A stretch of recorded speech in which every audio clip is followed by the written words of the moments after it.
The good, the bad of marrying into a Filipino family. That's what we're going to be discussing today.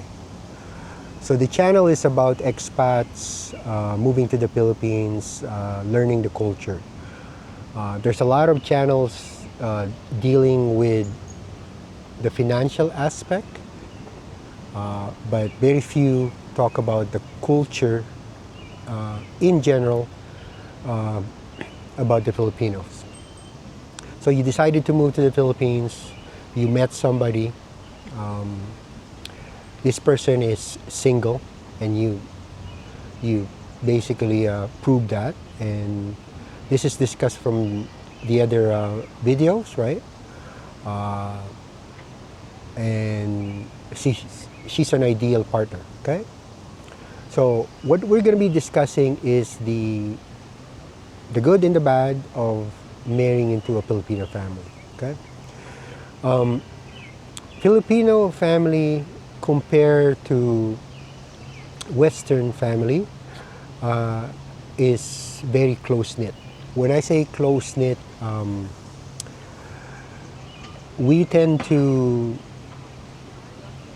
take care of our seniors, take care of or help our siblings, nieces and nephews, right? This trait is good and bad.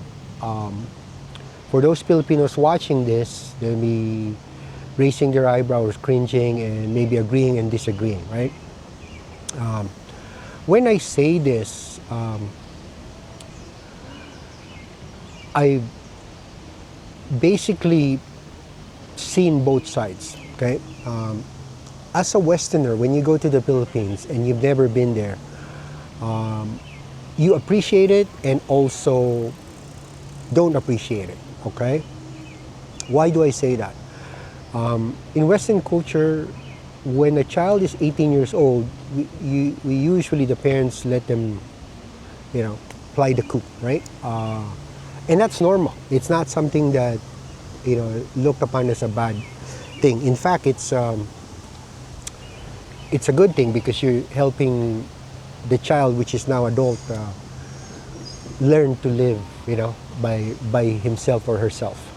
Also, the other thing is the seniors, right? The seniors usually live by themselves. In the Philippines and other Asian countries, we take care of our seniors. When I say that, it's almost impossible to find retirement homes, right? I think I could even say like 0.01%. So 0.01, okay? It's a special, community, and it's people who really wants to live in a retirement home because they don't want to deal with the family. That's how it is, right? In terms of, so you can see, that's just one example, okay? I believe it also gets a lot of influence being colonized by the Spanish for 333 years, right? Obviously back then, if you look at countries in Europe, like Italy, Spain, right? Those countries take care of their seniors, right? It's only just recently this thing we call retirement homes, right? If you think about it, right? But in the Western world, usually the parent, they have their own place, right? And then when the children gets into adulthood, they move out, right, and start their own family. In most Asian countries, and this is because of economics, okay? By the way, economics plays a big part in this, okay?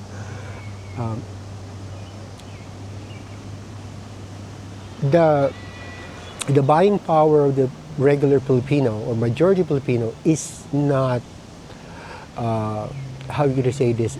It's not big, it's not large, right?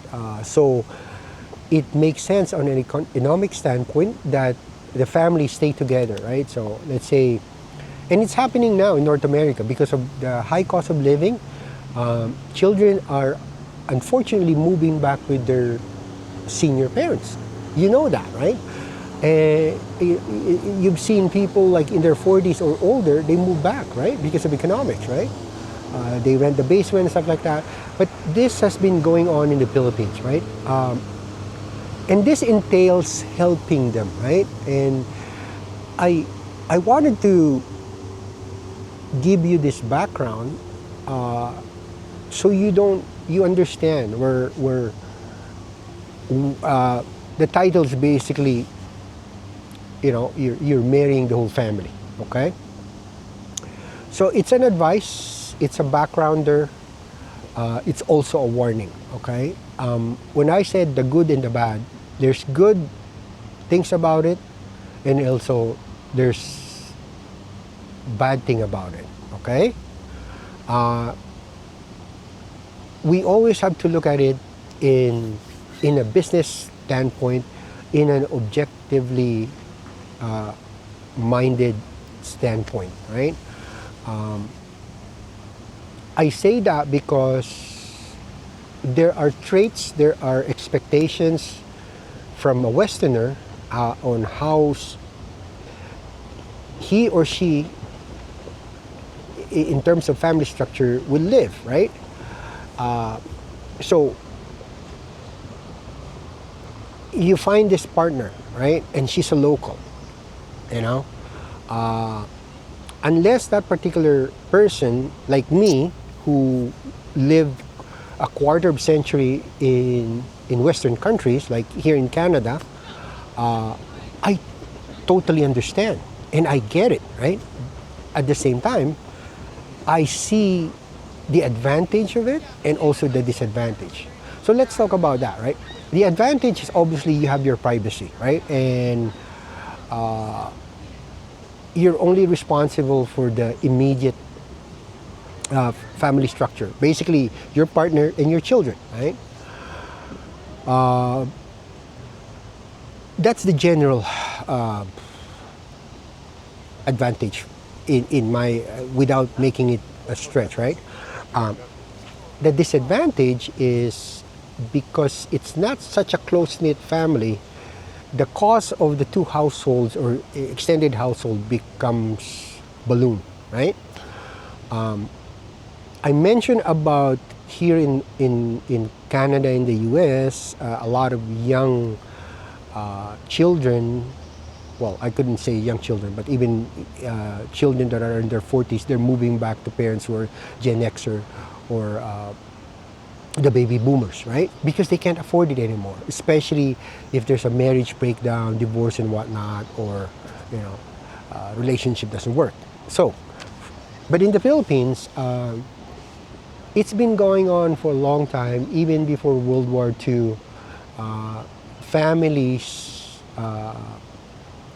they usually keep to themselves. So let's say it started with the grandparents, and then they have the kids, and then you'll have, it's almost normal that some of the kids, half of the kids stay with them, and they have their own family, grandkids, and then the in-laws come in, right? And they live, right? And share the costs. Now, there's the pitfall in that, right? And I need you to understand. So when you marry into a local, whether it's a Filipino like me, or a Filipina, depending on how close that family,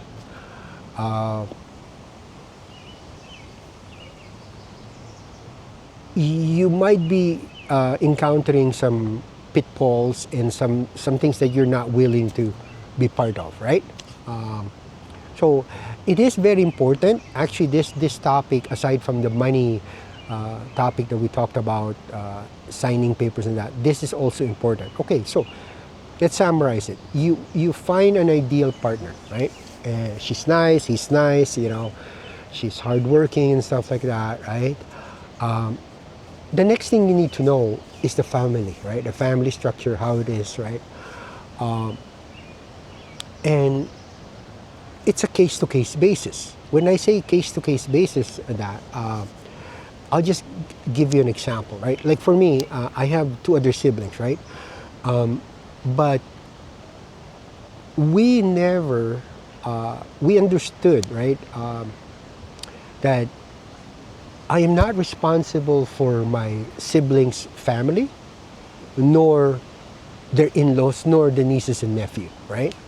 Now, you're gonna say, oh, you know, I have my girlfriend helping the niece and nephews. Well, guess what? That happens a lot in the Philippines, right? So, why is it like that? You might be wondering, because to understand it, you need to know the background. You need, and people don't talk about it, right? So, and I'm going to discuss it. Okay, so most of the time, right? You have to picture this, right? A big percentage of Filipinos that make it. When I say make it, education-wise, okay? So they basically are crawled into college, university, right? Education by their parents. Let's say, for example, their parents, right? And you're gonna hear this, right? Parents do this not only to help the next generation have a better future, but unfortunately, I'm gonna say this, and this to me personally, if you're gonna ask me, this culture trait, I wish, without ruffling any feathers for my fellow Filipinos, is would change. Okay, why do I say that? So you have these parents, right? They crawl their children's education.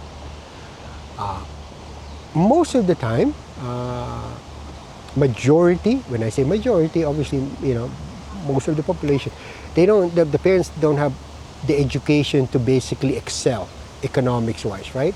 So they have children, and they wish, and they basically do everything they can do. They when I say crawl, they crawl the education, because education is not free in the Philippines. Okay, so they crawl the education of their children. They work hard. They work on farms. They loan money. All the things that needs to be done to basically crawl that. Now, so all the resources, right? Aside from the basic, food and shelter, goes to that education. And they do that. So imagine all the resources goes into that. So now they do this to basically, in the hopes of having the next generation have a better future versus than what they had, but they also expect that the children will take care of them. Okay? So now that is the cycle. So I'm going to help my kid, and my kid will take care of me when I'm older. It is good and it is bad. Okay? Because with the way the world is now, it's very hard, right? It's very hard, right? And that's not only happening in the Western world, it's also happening in the Philippines. The cost of living has gone up, right? So unless that particular Filipino is driven, right? Is driven to a point to succeed, and then he can lift herself or himself, and then help the family, right? So that's what's going to happen. So now you come in, right? And it has nothing to look at it in a bad way, okay? So let's just face it. The power of the Western culture in terms of dollar, currency-wise, it's much bigger. Even if you say your pension, right? I mentioned this in a couple of the videos, right? The general average income, right? A month, average across the board for a month in the Philippines with person who has educated, okay? Obviously in the provinces, and if you don't have less, if you have less education, it's going to be less of this number. Is $380 a month. Let me repeat that. It's $380 a month. That is a person who has finished university degree, has a full-time job. Okay? Now, do you think it's enough for them to live, to help? No. And with that income, And especially the high cost of living now, like like the last crude oil increase, right? The fuel, it's all coming from that strait. So same thing in the Philippines. You know what? The Philippines has the highest fuel increase than all countries combined. So just imagine that, right? You have that same cost of fuel here in Canada and the US, and they're paying it in that when their income is not that. So here you are coming in, right, with a better income, right? So you get absorbed with the family, right? And I'm not saying that don't help, okay? But basically making you understand as a foreigner where the Filipinos are coming from. So, here they are, right? They're living paycheck to paycheck, right? Okay? So I'm talking general, okay? General. They're living paycheck to paycheck.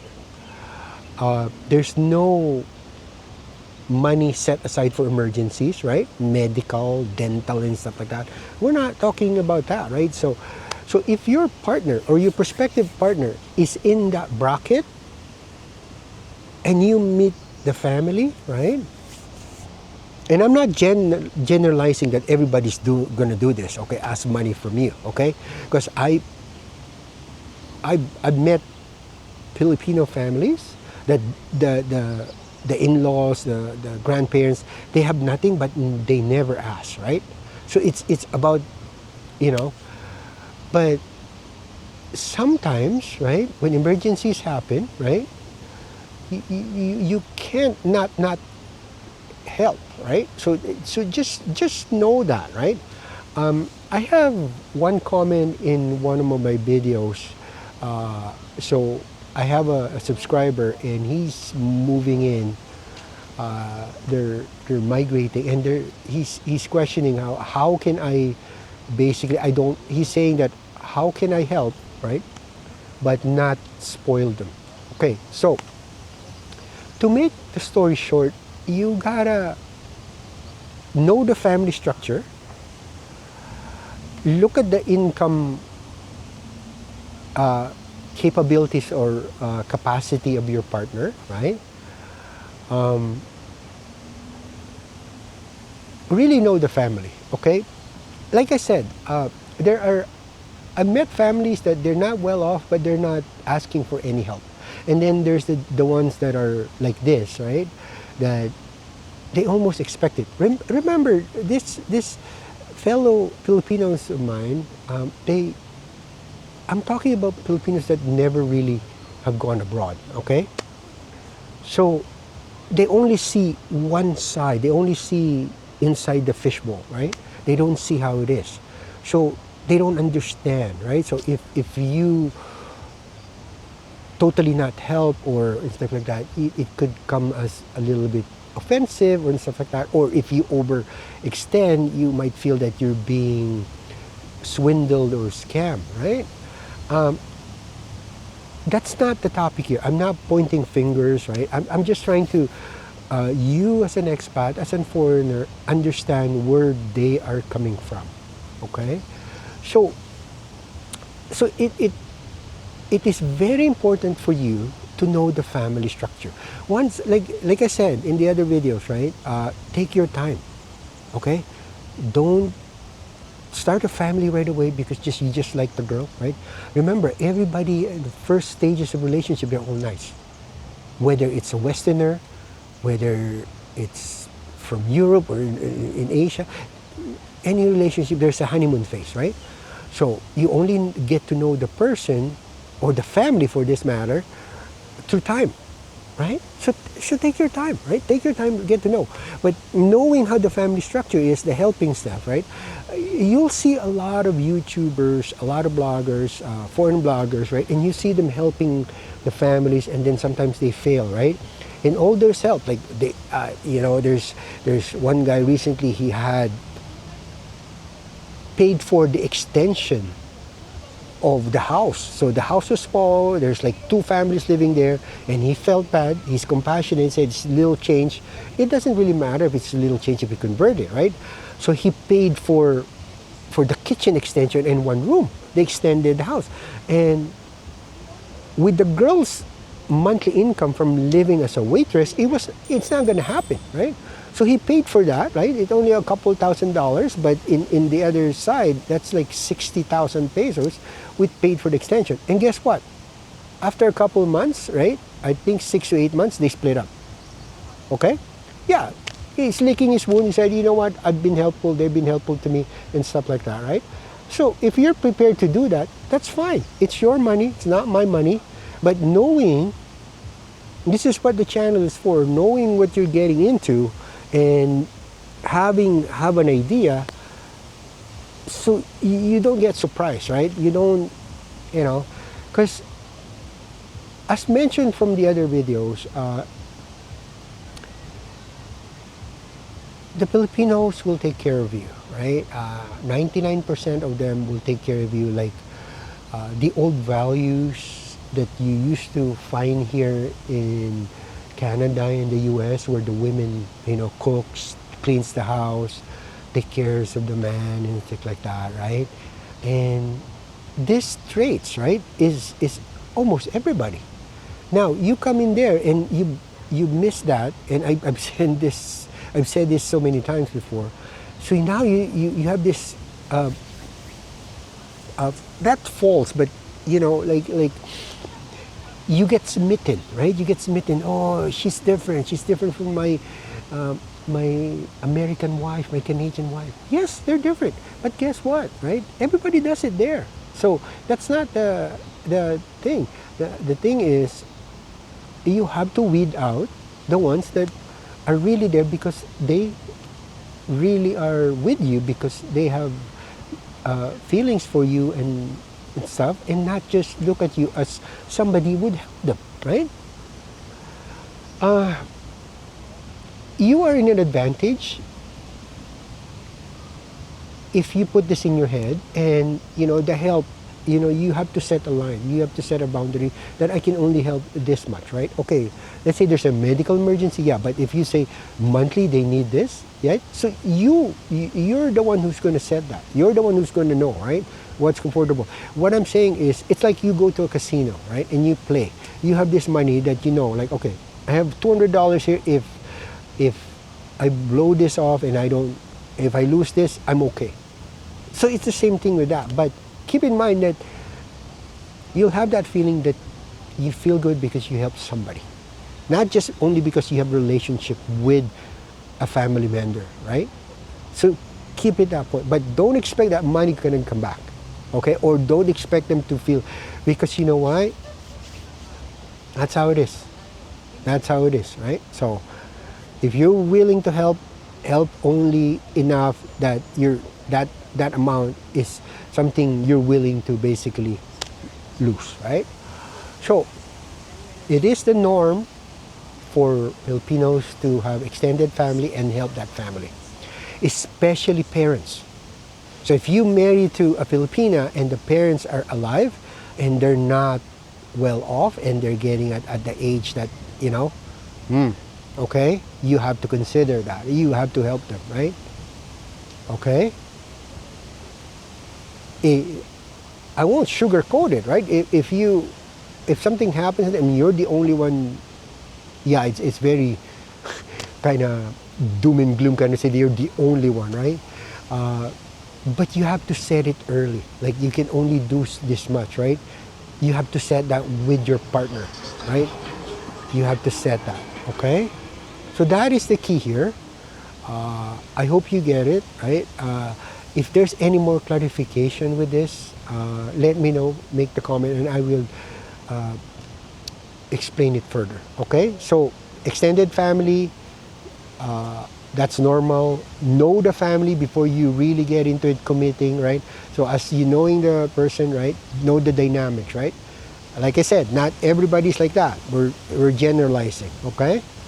Especially if education level of across the board the family is there, usually it's more of the decency, or no, we're okay, we're independent, right? So, but the less the education present in the whole family, siblings, children, grandchildren, grandparents, okay. So those are the things you need to look out into, okay? For my fellows, this is just a reality. Don't get offended, but like I said, it's not a future in-laws responsibility to support any family, whether that's Western or Filipinos. We got to change that, okay? That's it for now. I'm not going to make it too long. It's already long, right? And hopefully you get a lot of advice and insights in this. And stay tuned for more. Thank you. Please subscribe, Philippine Expat Insider. Like, help me grow this channel so I can help more. Thank you.